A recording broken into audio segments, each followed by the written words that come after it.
Dandruff के पीछे की साइंस को हम ऑलरेडी डिस्कस कर चुके हैं, लेकिन अब टाइम आ गया है कि हम कुछ ऐसे स्टेप्स डिस्कस करें जिनको फॉलो करके इस प्रॉब्लम से छुटकारा पाया जा सकता हो। First, use an anti fungal और एन एंटी डैंड्रफ शैम्पू। बहुत जरूरी है मालासीजिया की ग्रोथ को अपनी स्कैल्प पे कम करना, इसीलिए कोई ऐसा शैम्पू यूज करें जिसमें इनमें से कोई इंग्रेडिएंट प्रेजेंट हो।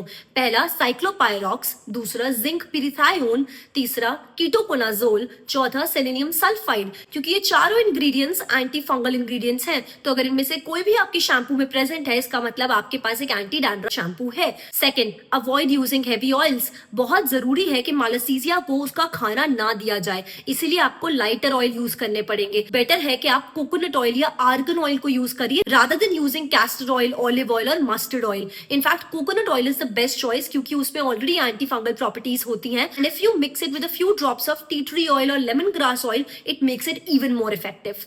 Third, cut down on sugar. White sugar आपकी बॉडी में जाती है और ना सिर्फ इंसुलिन का अमाउंट बढ़ाती है बल्कि ऑयल सिक्रीशन भी ज्यादा कर देती है ऑन योर स्कैल्प, जो अल्टीमेटली मालासीजिया की ग्रोथ के लिए रिस्पॉन्सिबल है। So it's better to cut down on your sugar. Fourth, wash your hair twice और थ्राइस अ वीक। बहुत इंपॉर्टेंट है कि आप अपनी स्कैल्प को कम ऑयली या फिर ज्यादा क्लीन रखें। अगर आपको लगे कि आपके बाल ड्राई हो रहे हैं, use a lighter oil just an hour before you go for a head wash. So go and follow these steps now and get rid of that dandruff.